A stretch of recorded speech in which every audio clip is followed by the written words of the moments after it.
In this podcast episode, we want to introduce you to our BCEN friend, Brett Dodd. Come along as Michael Dexter and Mark Eggers talk with Brett about his career journey, past, present, and even what he sees for the future. This episode is called Simulation in Education Programs. Hello, and welcome to BCEN and Friends podcast, where we hold interesting conversations about learning with a range of thought leaders, BCN certification holders, and industry professionals. But most importantly, to create value and insight for you, our professional nurses across the emergency spectrum. We hope you find our discussions interesting, informative, sometimes funny, sometimes serious, but always valuable. I'm Mark Eggers, Manager of Education Technology Services at BCN, and one of your hosts for today. I'm joined by my co-host, Michael Dexter, Director of Professional Development at BCN. Hi, Michael. Hey, Mark. It's great to be with you again. Thank you. In this episode of BCN and Friends, we have Brett Dodd. Michael, could you please tell us about our BCN and friend, Brett?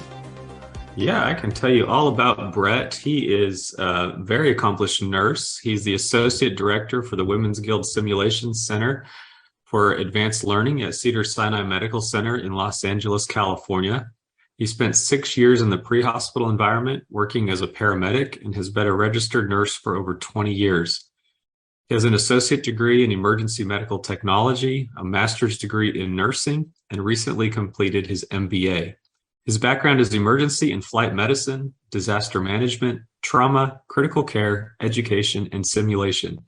In his current role, he coordinates, develops, and uses simulation to create highly immersive, multidisciplinary educational programs. Brett is an instructor and course director for many programs, including TNCC, ENPC, ATCN, DMEP, and PHTLS. On his off time, he enjoys spending time outdoors in the Eastern Sierras, snowboarding, mountain biking, and hiking. Brett, welcome to the BCN and Friends podcast. It's a pleasure to have you with us today. Thanks. I'm excited to be here for sure. It's nice seeing everybody again. Well, we're excited to have you, and we have actually worked with you quite a bit in the past. You helped create some coursework for us. You've done a webinar, which was very well put together, and I want to talk to you about that in just a little bit. You're also going to be speaking for us, so we have a lot to talk about today. So again, thank you for being here. We've mentioned some of your background, but can you tell us a little bit more about your career? I know you've worked with Alan Wolf. You've done a lot of various things throughout your nursing and paramedic career. So can you tell us a little bit more about that and maybe some of the unique experiences you've had in the past? Sure. Yeah, definitely have worked in a lot of places. I got into nursing after being a paramedic with the thought that I just wanted to be a flight nurse. So, in talking to a lot of folks that were in flight nursing or in medicine at the time, you just had to have all this experience. So I went in with a little bit of pre-hospital experience, but there was just so much in nursing to do. So I worked at a small little hospital in Virginia Beach for a while. And then I quickly went to the level 1 trauma center that was within the same organization. And as soon as I could, I actually started traveling, and I just went to wherever I felt like I was weak. I remember I got into emergency medicine like everybody else, and I was like scared of peds. I was like, I don't want to take care of the kids. So soon after, probably about 2 years into it, I had an opportunity to take a travel assignment at a pediatric hospital, and I did that, and I worked, for a few years in peds, and just went to level 1 trauma centers. And as that sick patient came in the door, I was always like right there at the bedside. I was like, put him in my area, please, put him in my area. And and then before I knew it, I was at about 5 years, I was flying. I think I'd just been a nurse 5 years when I got my first flight medicine job, which was in the early 2000s. And it was really difficult to get into flight medicine at the time. Think about some of the cool things that I got to do. I worked for a small company down in San Diego. Was my first flight medicine job, and I worked for a company called Aero Medevac, and we worked out in the desert. Just the stuff our transport times, they were so long coming out of the desert. We would be with these just multi-system trauma patients for an hour at least. We were flying along the border.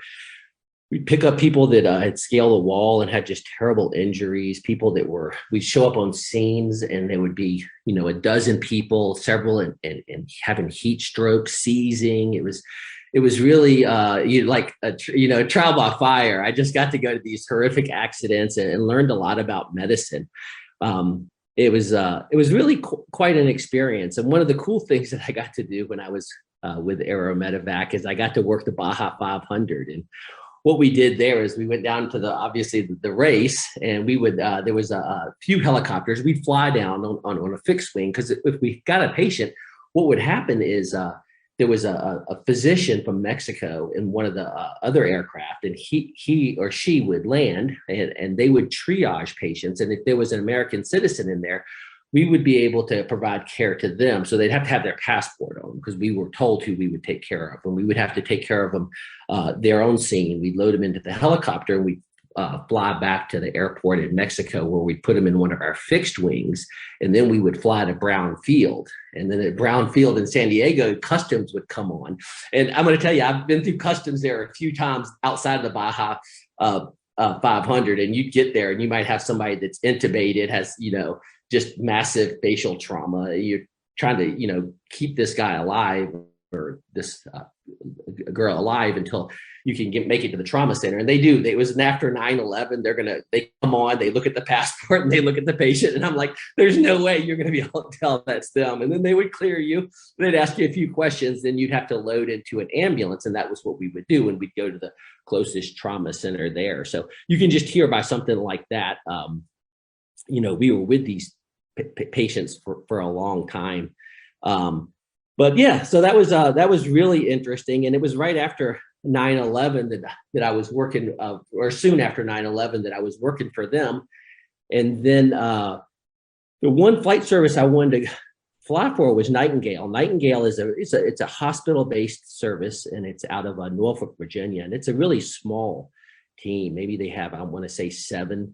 They fly nurse, paramedic, and it was just, hard to get into there. It was almost impossible. So even I remember in nursing school talking to folks, and they'd say, so what do you want to do with your nursing career? I say, I want to fly with Nightingale. And they're like, oh, well, good luck with that. I was like, they're like, they never hire anybody.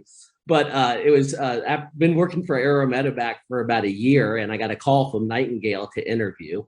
And I interviewed with them, and I wasn't successful. And then about 6 months later, they interviewed again, and I went back, and I actually got hired. I was hired for them flying halftime, and I worked the other halftime in disaster management, which kind of leads me to my next kind of neat thing that I did a lot of my career is as a disaster manager. So did you relocate then to Virginia, or were you still going back and forth with part-time disaster management, part-time? So I did have to leave California, and that was a difficult conversation because my wife was in a nursing contract. And I said, hey, I'm going to pack up and go back east to work while you're stuck out here in California. My wife's been, she's obviously, well, not obviously, but she's been, super helpful during my career and everything. She knew I wanted to fly for them. And she's from Virginia Beach originally as well. So we were happy to do that. She did have to finish her contract out here. And then I moved out there. And you're right, I did exactly that. I flew either 2 to 3 shifts, and then I would use the other half of my time to develop a disaster management response. Because, at the time we had some stuff we practiced for, we practiced for chemical warfare a lot at that point. So we were really, if you look at disaster management over the time, we've definitely, practiced for different things, whether it's incendiary devices. But at that time, we were really worried that there was going to be chemical warfare, different things like that. So I kind of got to take the material, some of the stuff that we had, and then I got to kind of build job action sheets, get more equipment, and just figure out how the hospital was going to respond. And I had come in, no more really disaster experience than most of us get during our careers. So we got to do that. And then all of a sudden, Hurricane Katrina hit, and they came to me, and I'd probably been in the position for 6 to 8 months. And thank goodness my boss was sending me to lots of training. And they were like, hey, Brett, I need you to get a team together to go to Hurricane Katrina and support outside of there. So I was like, holy smokes, I got kind of thrown into this. So then all of a sudden I'm figuring out what to do with 100 people. So I had to get, volunteers. I had to figure out how we were going to do these little care teams and what the best mix was. We had to figure out the vaccines we needed. And then we had to start making supply lists, and the hospital was very supportive. I remember I had just started to build the supply. I was just started to build this little disaster team. And the next thing I know, they called me into the office, and we have the DHS, the head of DHS is on there talking about us forming a team to go down there, and the CEO's there, and they're like, yeah, Brett, you can do that, right? And I was like, yeah, sure, why not? So you got voluntold for that, huh? Yeah. So that was quite an experience. And I always tell people this is kind of what kicked off. It was more luck than anything. The day of, we had 18 wheelers full of supplies. We had porta potties, we had tents, we had buses to take us all down. We all showed up with our, packs of stuff, and the government canceled us. They said, you know what, we're not going to need you after all. So after all that work, I was like, well, I got all the credit for it, and I really never had to perform. So. Well, at least you were ready. At least it was the thought that counts, right? Yeah, for sure. And it was then, you want me to keep going on how I got up into flight medicine? Yeah. It's a very interesting twists and turns of the road. So tell me more. So then I went up, I got another job offer, or I was looking to fly full time.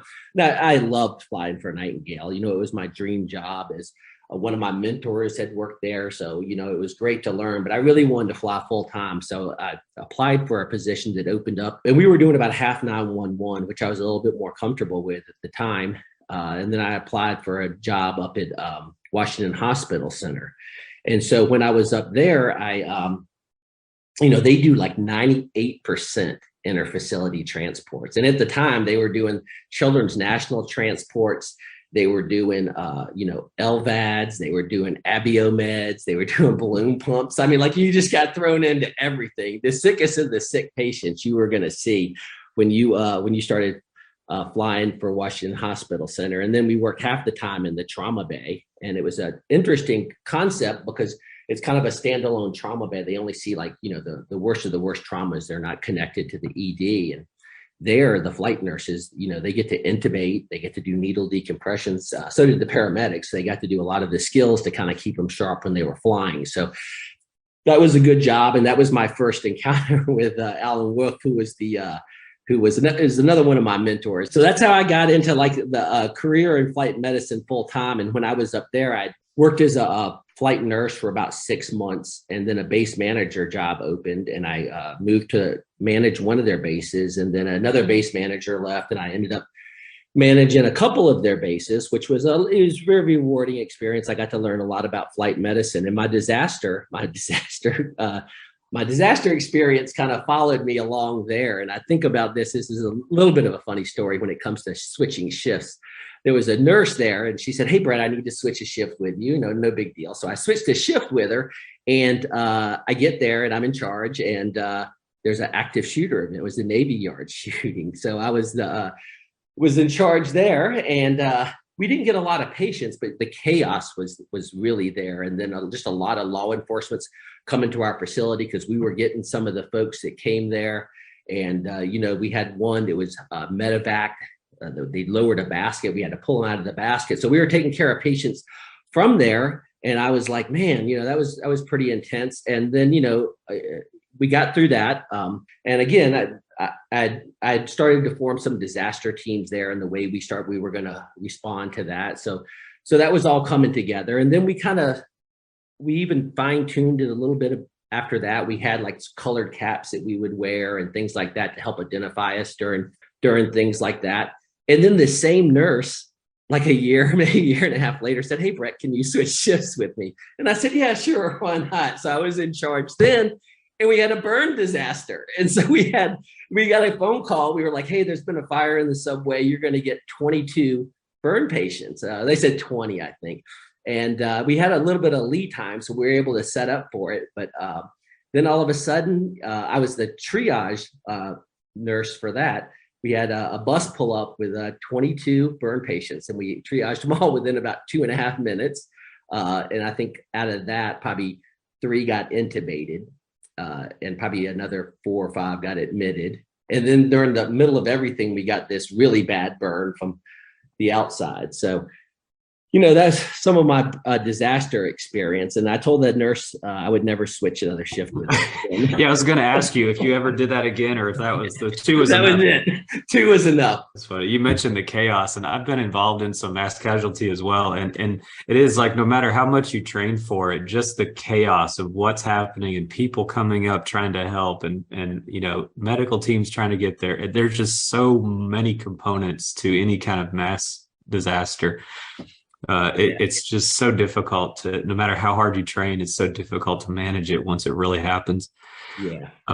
So you talk about disaster, and you've talked about flight nursing, and now you're in simulation. So how did you get from all of this clinical experience and being the poster child for disaster that never actually panned out, but how did you go from those things into now running a simulation center and being so involved with education?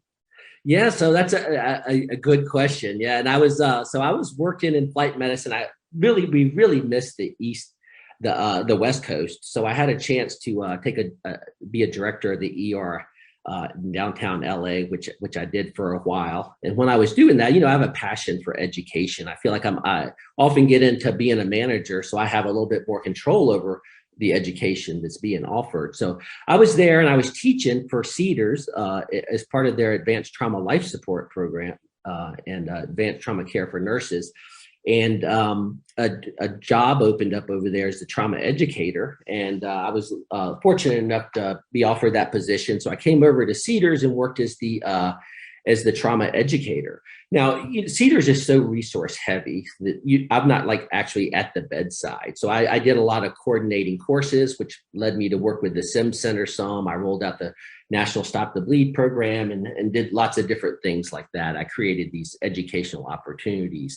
And then the pandemic rolled around. It was kind of a little bit of luck. I was actually a member of the special pathogens team here. I just did it since I had the background in disaster medicine. So I volunteered for their team, and we would practice for mainly Ebola, but monkeypox, whatever the special pathogen of the week is. But we're able to respond to any of those.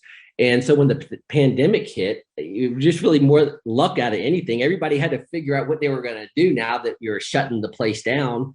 And they were like, well, Brett could go to the ER. And so they didn't really need me at the time. So I went to the boss of the simulation center and I said, hey, I'm more than willing to come down here. I can help with PPE or something. So that's where they kind of repositioned me. So during the pandemic, I was assigned to the sim center, and it was dead. There was nothing going on because you couldn't do any training. So what I had to do is I had to kind of figure out how I was going to be productive. So I started doing PPE education, and I knew the special pathogens nurses from epidemiology, but we weren't like really close. But we were, I kind of talked to them about, hey, I can help with this, and as there was such a demand for training. They were like, yeah, please do. And so I, kept getting a little bit of information from them so I could kind of start forming these classes. And kind of quickly, everything started to shift over to me. And then I was doing like the main point person for the hospital for doing PPE education. Now they were still assisting, but they were so busy. So I would just hold classes for any new physician that came on board, for nurses and for other disciplines. And I would do neat things like they were worried about how we were going to clean instruments. So we were just using something as simple as glow germ, which is like a lotion or a powder, shows up under ultraviolet light. So I would get that. I would have them, like the people that were cleaning the equipment, I'd have them come down. I'd put glow germ on them. I'd have them doff their equipment. We'd see where they were having some contamination, and we'd kind of adjust their protocol until they could get out of their PPE without contaminating themselves. And then what we would do is I'd go back to their manager. I'd tell them what we were able to do. They'd send down a couple other people. They'd follow that process, and boom, there was no contamination. So that's the new process that they would use. And then all of a sudden, like the OR said, hey, we need the same thing. We got to start doing cases. So we did it with the OR teams, and we were able to figure out how to get rid of, how to define their process that way. And then that expanded to like doing mock codes, COVID codes, where we'd put glow germ everywhere, and we'd work with the Code Blue committee so we could figure out how we were going to respond to COVID codes and just everything. RT, all the RTs because it was being taught a lot of different ways. So the educator for the RTs just said, Brett, can you do all of our new hire education? So then for probably a year and a half, anybody that was hired by a respiratory therapist had to come through my PPE class, and we would do it all the way up to the PAPRs. And then I really started working a lot with the special pathogens team. And so really what I had was this year-long interview. And so as they were trying to refigure out what they were going to do with this sim center, they created a simulation education manager position. So obviously being down there for a full year and showing them what I could do, where I could build programs and things like that, that worked, in my favor, obviously. And then the special pathogens team, they got some grant money. So I'm the king of split positions, apparently. So what the special pathogens team did is they said, hey, we have an idea. Let's have Brett work half-time for the special pathogens team and half-time for the simulation center, which is a busy job, right? Anytime you're doing a split job, it's a busy job. But it was really two passions of mine. Is like be able to work in simulation and PPE. The special pathogens team, they already used a lot of simulation, but they wanted to expand it. So I was able to merge those together. They offered me that position. And I worked in that position for probably, I want to say about a year and a half. And we would do cool things. Like we would train how to do it. Like if we try to figure out what we were going to do, if there was an Ebola patient that coded, and we would just kind of start building these drills. And what we traditionally did is these 4-hour drills in situ you couldn't do because the hospital was full of pandemic, COVID patients. So what we ended up doing is building out our rooms to look like the rooms upstairs. And we actually ran a 24-hour drill. And so we learned all these system problems doing that. But it was this really good merge where I got to use the stuff I had learned in simulation throughout my career to enhance the special pathogens team. And then, as the center started to expand, as we are doing, we wanted to bring on more people. So at that point, I had to unfortunately step down from that position, but they did promote me to the associate director, and they let me hire a couple more people as we are expanding our services. And that's kind of how I got into simulation. So again, I feel like I've been in the right place at the right time more than anything else. So is the associate director position a full-time position, or is that a half-time position that you're still the king of? No, it is a full-time position. Thank goodness. So full-time there. I do still stay as a member of the special pathogens team. I still teach DMEP, which is the Disaster Management and Emergency Preparedness course offered by the American College of Surgeons. I still have my hand in disaster here at the hospital. We're actually just bringing on the Tactical Emergency Casualty Care course, where we learn a little bit about how to offer care in active shooter events. And then I'm still active in planning disasters. We're planning a big disaster drill for the ER, and I've worked with like LAPD here locally and other things just to help them with application of tourniquets under in bad situations and things like that. So yeah, it's full time now, and it's definitely taken up a lot more time as we start to expand our services, and we're trying to bring other health system people that are in our health system underneath our simulation umbrella.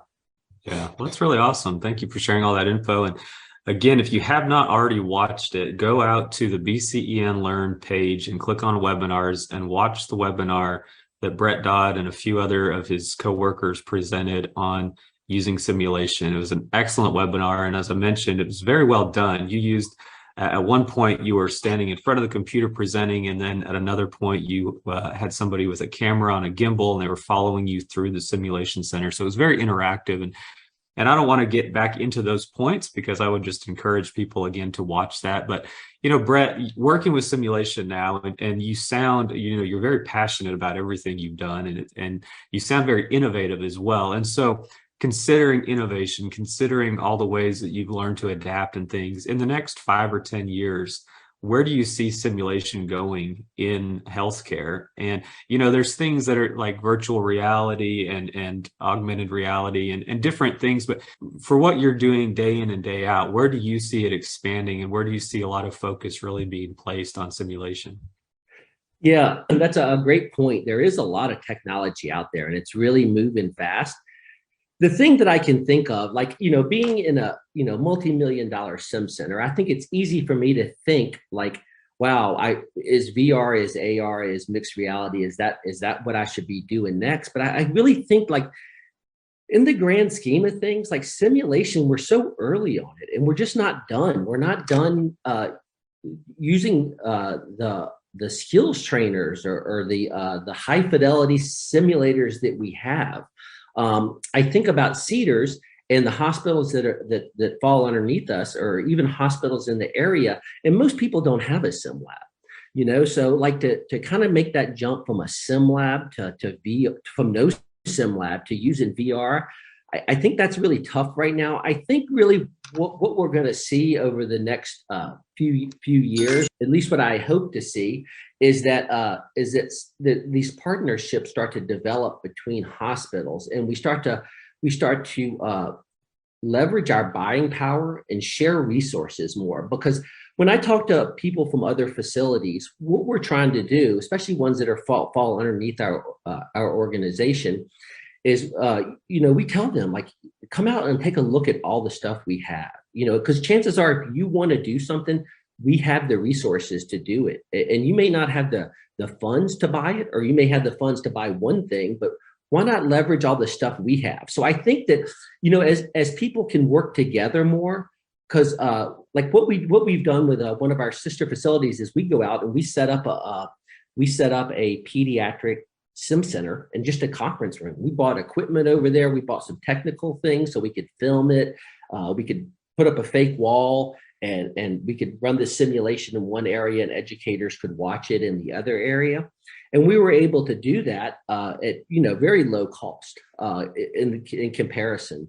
And then the point is if they were to buy all that equipment, you're talking $60,000-$70,000 investment.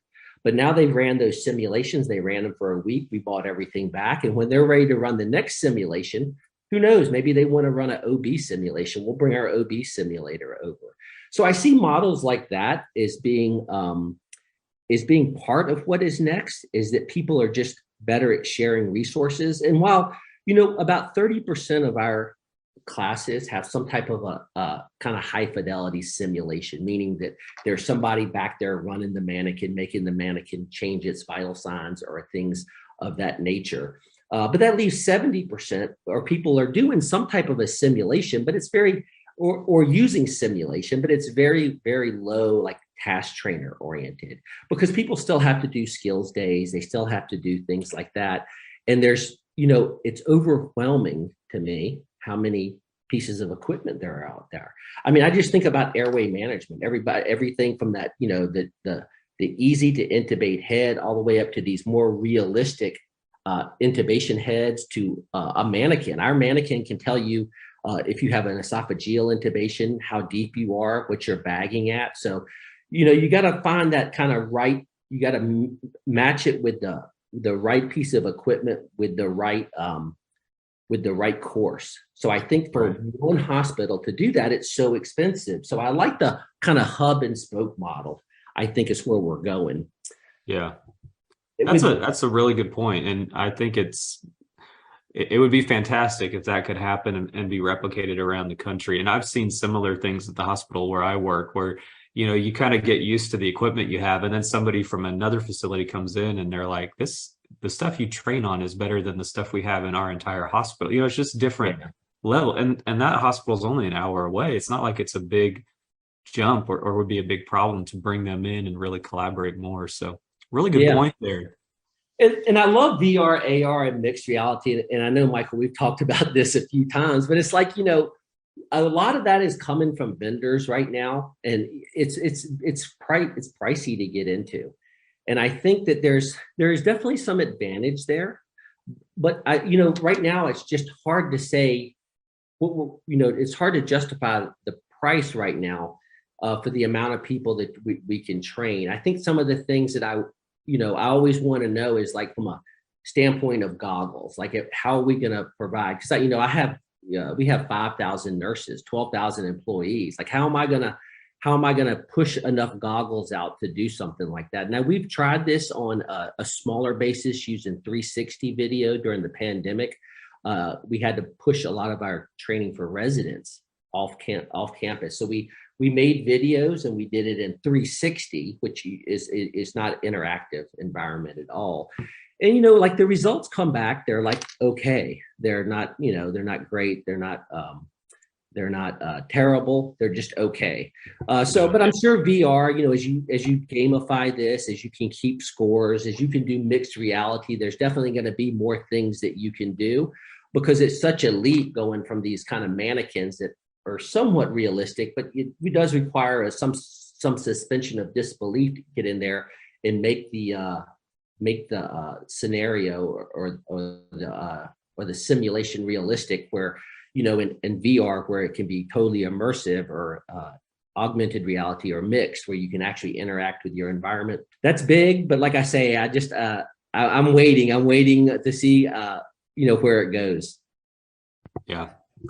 Yeah, that's really good points, and again, great conversation on those. And I wanted to go back to one thing we haven't talked about. I briefly mentioned you're going to be speaking in Las Vegas at the BCEN Learn Live conference, and we've talked about your healthcare career. We've talked about all of your disaster influence and now simulation. But tell the listeners a little bit more about the things that you've worked on that they may not be familiar with, or some of the places you presented, those things additional to your hospital and helicopter work. For example, upcoming BCEN Learn conference, you've done some coursework, but I believe you've also been pretty involved with the Society of Trauma Nurses, the Emergency Nurses Association. So could you tell us a little bit more about that? Sure.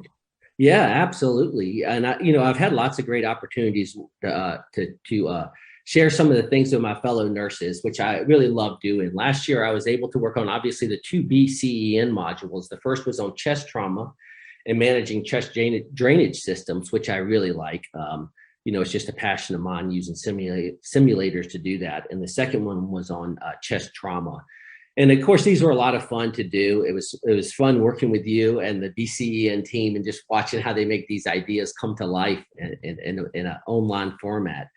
And especially since I use simulation to help, clinicians feel a lot more comfortable with trauma and life-threatening situations. Some of the other things I've worked on, though, I was lucky enough to be an editor for the last edition of the Advanced Trauma Care for Nurses book. I did the webinar on using simulation to transform education in the ED, and I was able to work with two of the ED nurses, Priscilla and Mary Ann, on that, which was great. And I listened to Alan's webinar, and it's funny because Alan talked a little bit about mentoring people to speak at a national level, and that's the way I was able to. Alan took me under his wing and helped me be comfortable at speaking at a national level. And now I'm just trying to pay that forward. And Marianne and Priscilla are going to be speaking with me at the ENA conference and at the BCEN Live. So we're excited about that. And then other things I've worked on, the Society of Trauma Nurses e-library lecture. I got to revise their shock lecture. And that was a lot of fun to do with shocks. I love teaching about shock. And so it was a lot of fun being able to do that, to do the revision to that. And then they took a lot of the stuff that I did in the revised lecture, and they just transferred that over to the new TCRN review book, which I'm always happy to help my fellow nurses advance, get specialty certifications. I actually also wrote a couple of questions in Scott DeBoer's book, his review book for the pediatric advanced certification. So I was happy to work with him as well. And then locally, I've just been working on things like we were making an unconscious bias simulation, working with our diversity, equity, and inclusion team. And yeah, I'm always staying busy with something. Wow, sounds really diverse. And so, with all of the different aspects, I often like to ask people about why it's important to be a lifelong learner. And, I'm sure you could give us some great tips there, but it also sounds like every time a door opens, you just jump into it. Like, it doesn't sound like you ever say no to anything. So for you, I do want to know about your thoughts on lifelong learning, but I also was just curious in that whole conversation on what is it like for somebody like you to constantly say yes and constantly look for new opportunities? Yeah, I agree. It's constantly saying yes is probably not the best thing, but it keeps me busy. But every once in a while, I do have to step back, and I keep saying I'm going to be better at saying no, but I've been saying that for the last 30 years. So we'll say it should be soon. I'll be better at that. But the thing is, I really love what I do, and medicine is changing fast. And as we gather more evidence, how we deliver care is changing. And the people coming into medicine, whether it be residents, nurses, RTs, even people that are in non-clinical roles. I mean, I can use simulation to make their career better, to help them provide better care. And, I'm getting older. These are the folks that are going to be taking care of me. So I want to make sure they're well trained. And I think in simulation, technology changes. So I have to be able to keep up with what's there to help maximize the programs we offer, but also the right thing. Like, Cedars, I'm lucky enough to have Cedars and my boss to entrust me with lots of funding to explore different things. So I want to make sure that I'm using that funding wisely to maximize the benefit that we all get. Because we have to learn, one is our role to take care of our patients, but also as we take on new roles within the organization, we usually find new weaknesses. And that's happened to me. I take on something and all of a sudden I find that, boy, I have to learn a new skill in order to maximize what is expected of me from this job. So that's a big reason why I went back for my MBA program. And I think that lifelong learning just helps us improve as individuals, and it helps our departments and it helps our organizations. And I think as these new clinicians or new people that enter into healthcare, they're going to be looking to us for guidance. So we need to be good mentors, as well as encourage people to get involved with local and national organizations like the BCEN to take advantage of all that stuff that they offer. Like, in other words, I really love when I see nurses that are being proactive. They're not saying, hey, what courses are you going to pay for me to go to? They're out there, looking for new opportunities to learn to make themselves better clinicians. Exactly. And yeah, exactly. And as leaders, I think we need to promote and encourage and reward specialty certifications. And as you know, I have an odd amount of specialty certifications. I hold 8 specialty certifications. My oldest one was the CEN, which was in 2003. But I'm going to tell you that happened because of one of my mentors. My first mentor was Margaret Armstrong. That was the person that oriented me day one as a nurse. And, she just encouraged me to get involved with ENA. And probably from my first week, she started to encourage me to start thinking about my CEN, to start studying for that. So I did that, and it kind of set the kind of grounds for the way I look at specialty certifications. And then when I got hired into my first flight nurse position, actually before that, I actually got my CCRN. I got that because I was going up to the ICU a lot, and the ICU nurses were hammering me with questions. And I was like, man, this is stuff I don't know. So I said, I'm going to go and I'm going to start studying for my CCRN. And I actually was able to achieve my CCRN soon after I got my CEN. And I was actually the first, I don't think there was any nurses in the ICU that were even CCRN certified at the time. Wow, but it helped me. Awesome. Yeah, it was a small ER for sure, but it helped me when I was talking to them to be able to say, look, I do have a critical care patient. Now I'm going to turn them over to you and I can speak their language. I got into flight medicine, so I got my CFRN.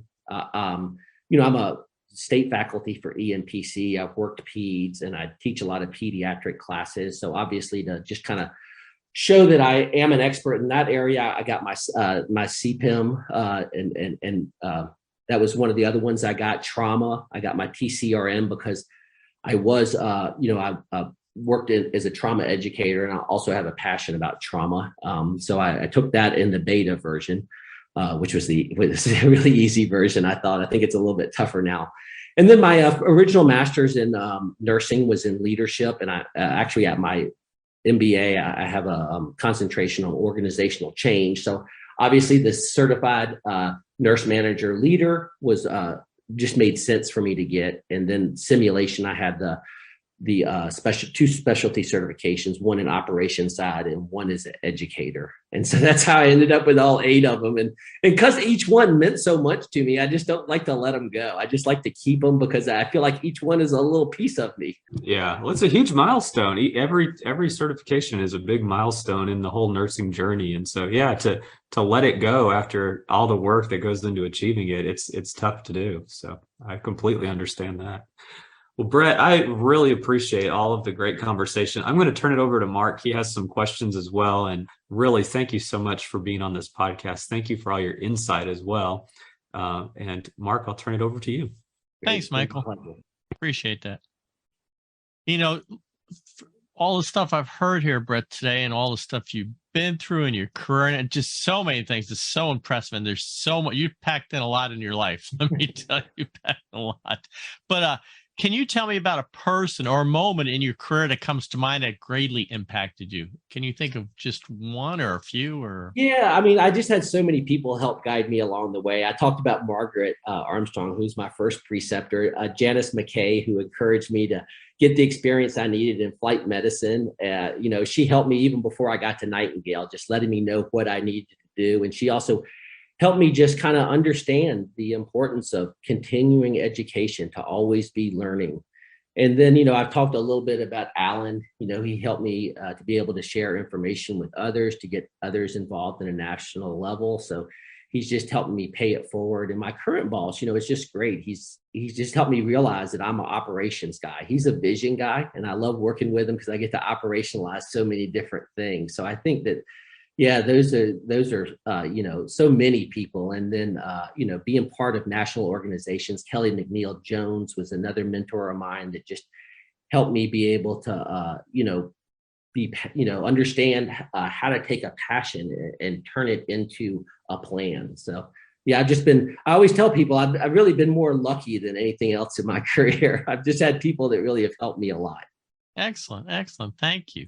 Now, here's one, and we'll see. What would you be doing if you were not in your current role? So if you weren't in nursing or healthcare, is there something else you thought about way back then before you got into this?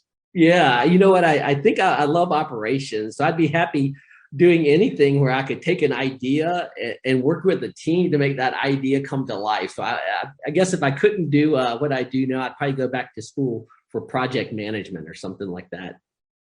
Excellent. Great. Super. And now I'm going to ask you about some favorites. So do you have a favorite book? Yeah, let's see. I probably have, if I had to, I probably have 2.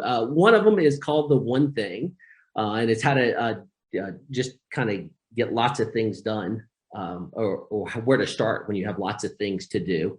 And the other one is The Tipping Point. It's just a little bit about how we make decisions. That's a pretty popular book. Yeah, it's a good book. Excellent. And how about a favorite movie? Let's see. I love watching Oh Brother, Where Art Thou? And I probably watch that about once a year. Just it's just a funny movie to me. It is a good movie. That was a sleeper movie. I watched it. I was like, this is a really good movie. Yeah. And how about a favorite song? I'm a big Red Hot Chili Peppers fan, so probably Scar Tissue by the Red Hot Chili Peppers, which I'm going to see here in a few days here in Los Angeles. Excellent. Great. And how about a comfort food or meal that you enjoy? It's got to be tacos. Living in LA, the tacos are amazing here. So me and my wife are always trying to find a new taco joint. I think every time you hear LA, you hear street tacos in the same conversation. It gets brought up at least one time. Yeah, it's so funny. You know what? Me and my wife are so addicted to tacos. When I go out of town, we have to eat tacos right before we leave. And then our first meal back is tacos again. And today's Tuesday. I wonder if it's Taco Tuesday. Yeah, for sure. Yeah. And how about since you don't have any of these, but do you have any hobbies or interests?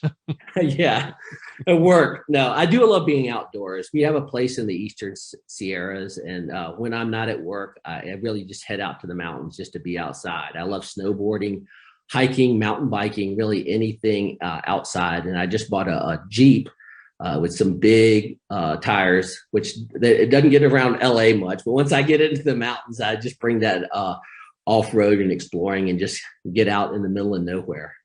Excellent. Super good. And if people would like to follow you online, social media platforms that understand LinkedIn?